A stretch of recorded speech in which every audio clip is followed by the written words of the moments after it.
Chinese forces are massing in the South China Sea. One wrong move, and the whole thing could explode. Welcome to China Uncensored, I'm Chris Chappell. The South China Sea is heating up. And no, it's not because of climate change. Earlier last week, the United States combat ship, the USS Gabriel Gifford, conducted routine operations in international waters past the Second Thomas Shoal. The Second Thomas Shoal is in the South China Sea. It's within the 9-dash line, an area China claims as its own, and also, coincidentally, an area that includes the entire South China Sea. So, of course, this drew criticism from China, which claimed that the U.S. Navy illegally intruded into its territory. My favorite Chinese state-run media, the Global Times, accused the U.S. of creating regional tensions and creating resentment against China. I guess it's true what China says. The U.S. is stirring up trouble in the region. Yeah, no. Part of the reason the U.S. performs routine operations in that part of the South China Sea is to show solidarity with longtime ally, the Philippines. You see, China may claim the entire South China Sea belongs to it, but the rest of the world has a different view of things. According to international law, the Second Thomas Shoal is well within the boundaries of the Philippines' exclusive economic zone. Of course, that isn't stopping China. It's created militarized bases in the area, like the Fiery Cross Reef, seen here in 2006 and 2022. I don't see a difference, do you? China also frequently uses its coastal forces to harass Filipino ships with dangerous maneuvers, such as bumping supply ships, as it did on October 22nd, or blocking Philippine Coast Guard ships, as it did on October 4th. And again on October 22nd. Yes, those are just the incidents from October. Then, of course, there is the Julian Felipe Reef, also known as Whitsun Reef, where a swarm of Chinese maritime militia ships is amassing. This has been going on since November. The swarm is reportedly up to over 135 Chinese vessels now, up from 111 on November 13th. It's not as high as the 200 spotted at the reef in March 2021, but the day is young. All of this was done to wall off the Philippines from the region. The Philippines is not taking this lying down. In response to China's aggression, the Philippines has been taking a tougher stance, even going so far as to scrap $5 billion worth of rail projects with China.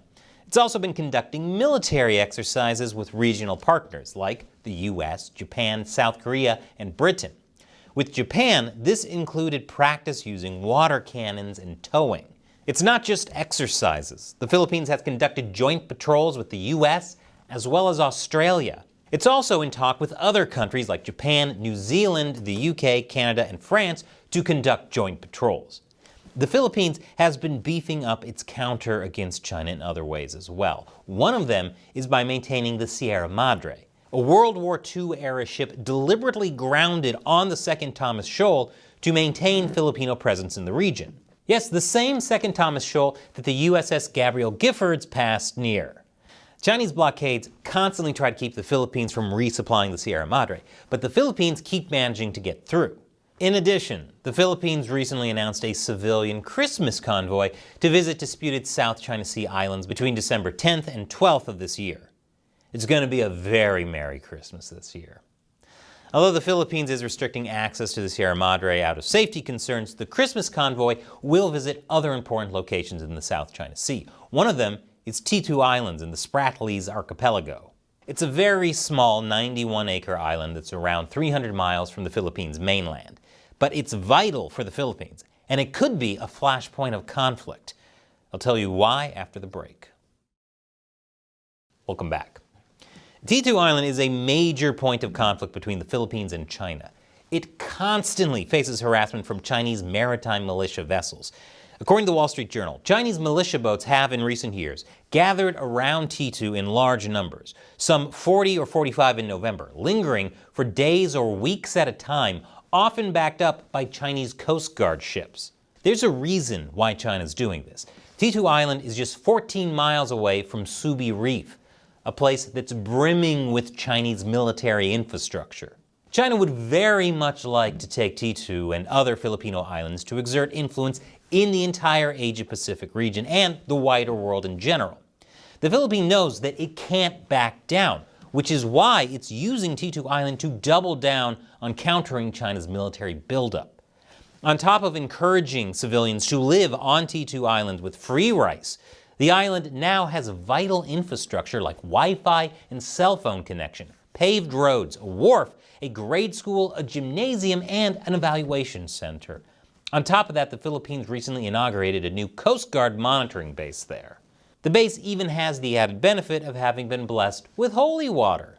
Filipino National Security Advisor Eduardo Año and other Philippine officials flew to T2 Island to lead the opening ceremony for the center. According to him, T2 Island will be equipped with radar, satellite, communication, coastal cameras, ship traffic management, and other advanced systems by early next year. This is a major blow to China's gray zone tactics of doing everything short of war to harass the Philippines and expand its military reach. So, China's reaction to all of this? Well, Chinese state-run media claims that the Philippines lacks rationality and balance. Really? The Philippines lacks rationality and balance. I think it's perfectly rational and balanced for the Philippines to continue what it's doing, considering the absolute insane things that China's been doing.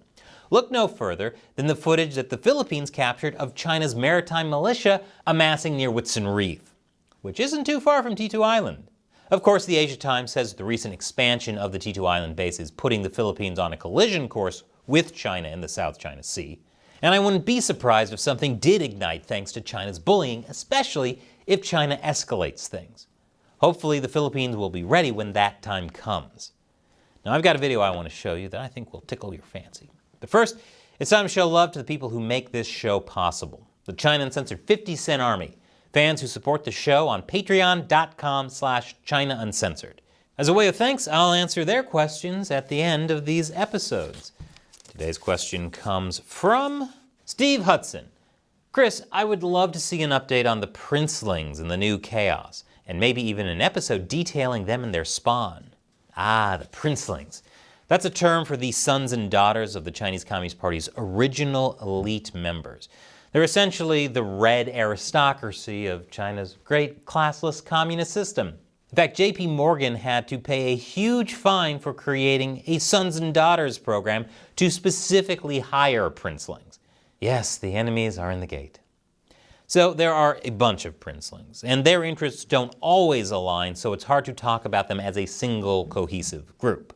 But the main two you need to know are Xi Jinping and Zheng Qinghong. Zheng is the highest-ranking member of a political clique tied to former Chinese leader Jiang Zemin, which is dedicated to overthrowing Xi. So he's kind of the head of the anti-Xi coalition. But even the anti-Xi coalition isn't a uniform group anymore. Originally, it was mainly the Jiang faction. But Xi has managed to make so many enemies that they all found common ground. In the future, after the Chinese Communist Party falls, it will be very important for people to keep track of these princelings and make sure they don't swoop into the power vacuum and take over, because then nothing will really change in China. And of course, they would still seduce influential American institutions for their own aims. Thanks for your question and your support, Steve. And here's that video I want to show you. It's about why millennials will never own a home. Controversial topic I've hidden in gaming content about Animal Crossing on my brand new channel. Check it out. And if you want to support China Uncensored on Patreon, click that orange button. We'll sink if it weren't for supporters like you. Once again, I'm Chris Chappell. See you next time.